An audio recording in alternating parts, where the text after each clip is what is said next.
अस्सलामुअलैकुम व रहमतुल्लाहि व बरकातुहू। दोस्तों, आप देख रहे हैं दीन दरिया, एक ऐसी आवाज जो हक के लिए उठती है, मुसलमानों के मसाइल को समझती है और सच बोलने से कभी नहीं घबराती। आज हम बात करने जा रहे हैं एक ऐसे कानून पर जो हर मुसलमान के लिए समझना और उस पर अमल करना जरूरी है। हम बात कर रहे हैं वक्फ बिल संशोधन 2025 की। ये सिर्फ एक कानूनी मसला नहीं है, ये हमारे उसूलों, हमारी विरासत और हमारी इबादतगाहों का मसला है। आइए इस पर तफसीलन बात करते हैं। वक्फ बोर्ड क्या है? वक्फ की प्रॉपर्टीज क्या हैं? सबसे पहले यह समझना जरूरी है कि वक्फ होता क्या है। वक्फ एक ऐसा अमल है जिसमें कोई शख्स अपनी मिल्कियत को अल्लाह के नाम पर छोड़ देता है ताकि उसका इस्तेमाल सिर्फ और सिर्फ नेकी के कामों में हो, जैसे मस्जिद बनाना, मदरसा चलाना, गरीबों की मदद, ब्रिस्तान या किसी भी खिदमत-ए-खल्क के काम। भारत में वक्फ बोर्ड एक ऐसी संवैधानिक संस्था है जो इन वक्फ प्रॉपर्टीज का रिकॉर्ड रखती है, उनका देखभाल करती है और उनसे जुड़ी आय को समाज की भलाई में लगाती है। भारत में 6 लाख से ज्यादा वक्फ प्रॉपर्टीज रजिस्टर्ड हैं। ये एशिया की सबसे बड़ी वक्फ प्रॉपर्टी सिस्टम है। कुछ मिसालें: Eden Garden Stadium, Kolkata, reports के मुताबिक ये भी वक्फ रजिस्ट्री में शामिल है।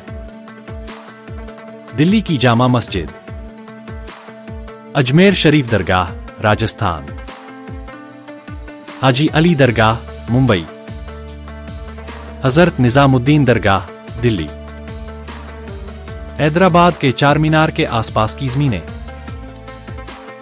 हजरत बल दरगाह, कश्मीर, मदरसे, ब्रिस्तान, मस्जिदें, दरगाहें और अनेकों ऐतिहासिक इमारतें। कई प्रॉपर्टीज तो ऐसी हैं जिनका आज भी कोई हिसाब नहीं है, क्योंकि या तो उन पर कब्जा हो चुका है या उनका रिकॉर्ड अपडेट नहीं हुआ।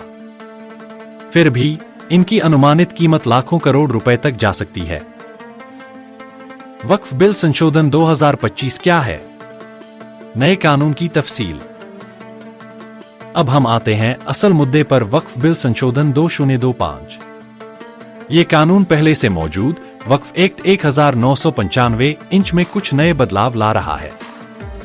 सरकार का कहना है कि इससे पारदर्शिता आएगी, लेकिन हकीकत कुछ और है। नए कानून के कुछ अहम बिंदु: राज्य सरकार को यह अधिकार दिया गया है कि वह किसी भी वक्फ प्रॉपर्टी को नॉन वक्फ घोषित कर सकती है। अगर किसी जमीन को सरकार चाहे तो वक्फ से हटा सकती है। वक्फ बोर्ड की स्वायत्तता खत्म हो रही है। पहले वक्फ बोर्ड खुद फैसले ले सकता था, अब हर फैसला सरकारी मंजूरी के बिना नहीं होगा। न्यायिक समीक्षा का दायरा सीमित कर दिया गया है, यानी आप किसी निर्णय को अदालत में आसानी से चुनौती नहीं दे सकते। पब्लिक पर्पज के नाम पर वक्फ की जमीनें अधिग्रहित की जा सकती हैं बिना समुदाय की रजामंदी के। सर्वे और जांच के नए तरीके तय किए गए हैं, लेकिन यह सर्वे वक्फ बोर्ड की सहमति के बिना भी हो सकता है। किसी भी शख्स के आवेदन या आपत्ति को बिना ठोस वजह के खारिज किया जा सकता है। मुतवल्ली, प्रबंधक की ताकत भी कम कर दी गई है। एक मिसाल: हैदराबाद में एक 300 साल पुरानी मस्जिद के पास की वक्फ जमीन को इंफ्रास्ट्रक्चर प्रोजेक्ट के लिए अधिग्रहित करने का नोटिस मिला। कम्युनिटी ने विरोध किया, लेकिन नए नियमों के तहत सरकार ने कहा यह पब्लिक पर्पज के लिए है, वक्फ बोर्ड की जरूरत नहीं है। ऐसे कई उदाहरण हैं महाराष्ट्र, उत्तर प्रदेश, मध्य प्रदेश और कर्नाटक में, जहां वक्फ जमीनें डेवलपमेंट के नाम पर प्राइवेट बिल्डरों को दी जा रही हैं। मुसलमान क्या करें और क्या न करें? ये वक्त है जागने का। सिर्फ रोने या सोशल मीडिया पर गुस्सा दिखाने से कुछ नहीं होगा। हमें सोच समझकर एकता के साथ कदम उठाना होगा।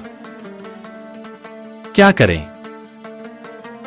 इल्म हासिल करें, वक्फ प्रॉपर्टीज के दस्तावेज देखें, स्टेट वक्फ बोर्ड वेबसाइट्स पर जाकर चेक करें कि आपके इलाके में क्या क्या वक्फ है। लीगल अवेयरनेस बढ़ाएं, वकीलों से बात करें, लीगल वर्कशॉप्स ऑर्गेनाइज करें। डेमोक्रेटिक प्रोटेस्ट करें, शांतिपूर्ण प्रदर्शन, मेमोरेंडम सबमिशन, प्रेस कॉन्फ्रेंस के जरिए आवाज उठाएं।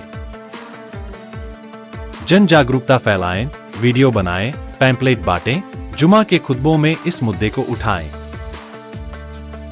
क्या न करें? हिंसा या तोड़फोड़ बिल्कुल न करें, ये सिर्फ हमारे मकसद को नुकसान पहुंचाता है। आपस में फर्क पैदा न करें, सुन्नी, शिया, देवबंदी, बरेलवी सब एक हैं। ये वक्फ सबका है। झूठ और अफवाह न फैलाएं, हर बात की पुष्टि करें, फिर ही शेयर करें।